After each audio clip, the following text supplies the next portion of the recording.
ese koko ni byiza ngo umugabo niba yaraterese umugore cyangwa yararyamanye n'umugore cyangwa yarahuye n'umugore bakamenyana, ni byiza ngo umuntu asigara avuga ibyo bagiranye. Urugero, urabona nk'ubu uriya mugabo wavuze kuri Asiya, uriya mugabo yakoze amakosa. Niyo mpamvu navuze ngo nzatumira nk'umugabo. Se koko ni byiza ngo umugabo niba afite amavideo y'umugore ayashyira hanze? Ntabwo ari byo. Hari undi kubona kamaradi wavuze ngo Mutesi ngo atese Mutesi ntiyango ngo arabyanga, ngo Mutesi aramutese ngo arabyanga. Navuze ndatumira Claude nk'umugabo. Yego. Atubwire ko umugabo nyamugabo akwiye gutereta umugore agasigara abyigamba. Ntabwo ari byo. Ntabwo umugore watereswe ushobora kugenda wigamba ngo kanaka yaranterese. Umugabo waterese ugomba kugenda uvuga ngo kanaka namuterese. Kandi abaryamanye kirazira ntawe ugenda avuga ngo kanaka twararyamye. Bene uwo nguwo bari indaya butwi. Umuntu ugenda ubiririmba akabivuga yarasabye yaranterese, iyo ni indaya butwi.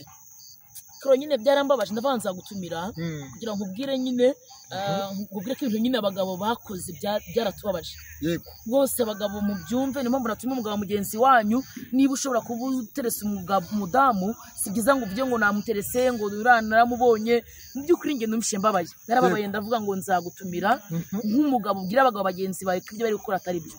Ibyo kuvuga ngo basebye abagore ngo yanyoreshe video ngo twahuriye aha ngo ko naravuze ngo nzaguhamagara nk'umugabo utuvugane nk'abagore kuko twahohotewe.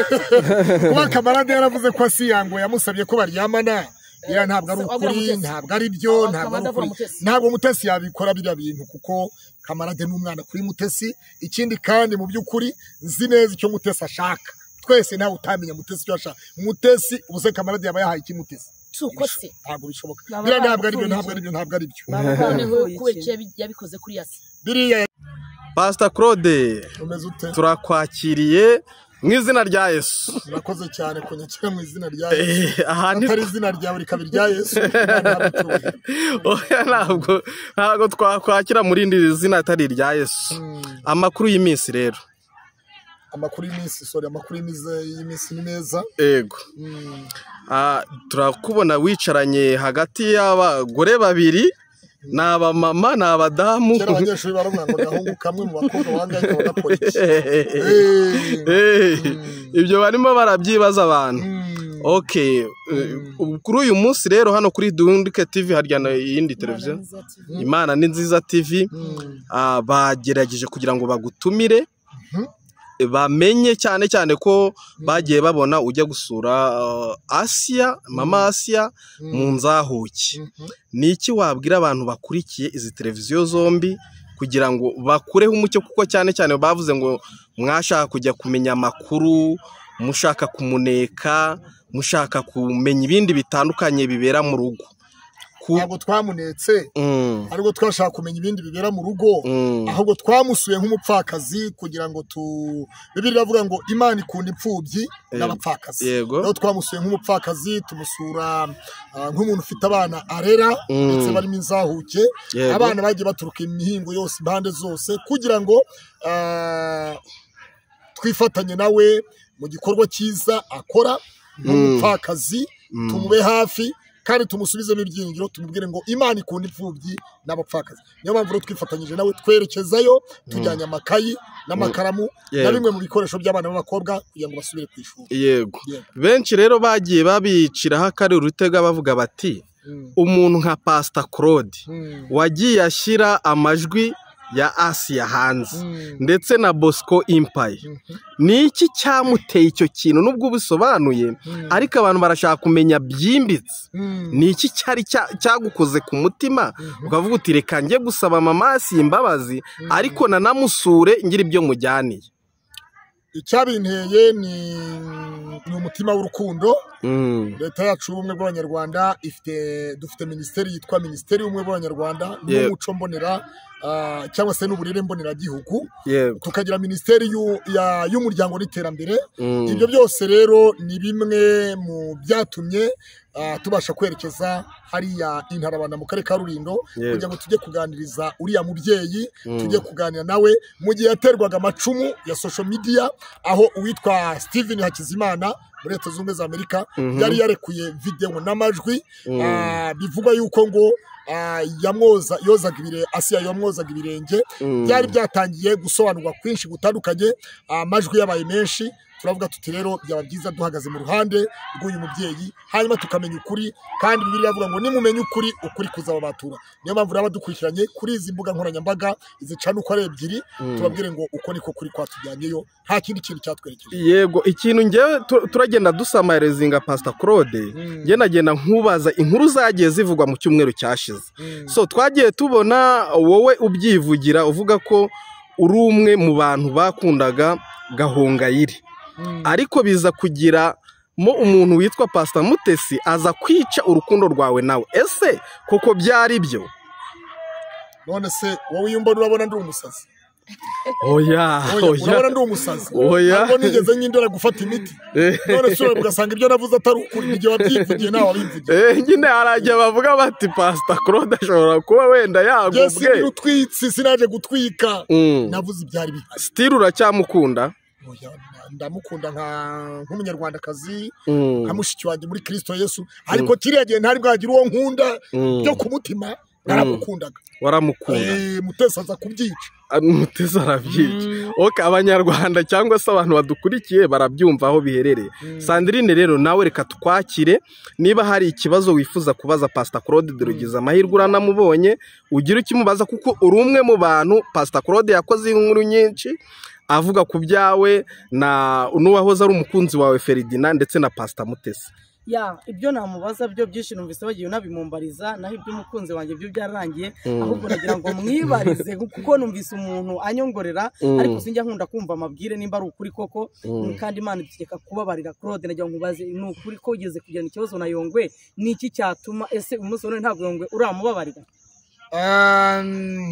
Imana ni inyambabazi ubabarira uwibabariye urabona Mutesi yaravuze ati Sandrina niba Ferdinand ataragusezeyeho ndagusezeho mu izina rye nk'umugore basezeranye icyo gihe wumvise ko ari Ferdinand uvuze bitewe nuko byavuzwe n'umugore we wisezeranye Yongwe ibyo ntabyo yigeze ambwira ntabwo yigeze gusaba imbabazi Yongwe kugeza uyu munsi muracyafitanye amasinde kubera ko yakoze ikiganiro kikubabaza ku munsi w'ubukwe bwawe ugiye wibereye mu kwabuki aho kugira ngo unezerwe usanga Yongwe yagukoze inkuru y'akasamutwe Yongwe yavuze ko ari we muhanuzi ukomeye ko ari apotere ko ntari pasiteri ndangije rero nanjye aravuga ngo nta buhanuzi bwanjye ndangije fata icupa ry'amazi ndavuga ngo nk'uko amazi atemba kandi Imana ikigikira ijambo umuntu avuze iyo riturutse ku mutima ndetse ku bushake ryasenyewe ndavuga ngo Yongwe ikimenyetso cy'uko ni umuhanuzi w'Imana ni uko ugiye kwangara Yongwe TV ikava ku murongo abantu benshi bagiye kubura Yongwe TV oneya bibaze ngo ese byagenze gute aho ntiwaba utera umwaka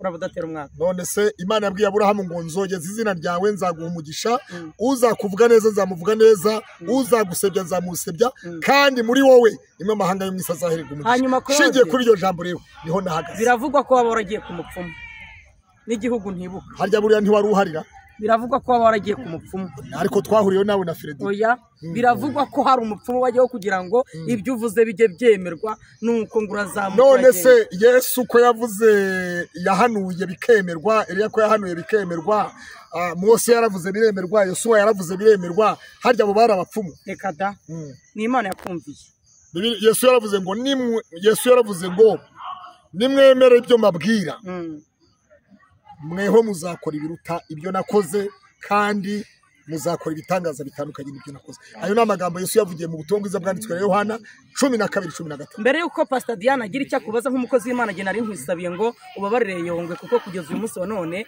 ibibazo ari guhura nabyo birashoboka biravugwa ko wabo biri inyuma ubwo wenda uzabitubwiraho mu kiganiro cy'ubutaha reka duhakanya Pastor Diane nawe ahumeke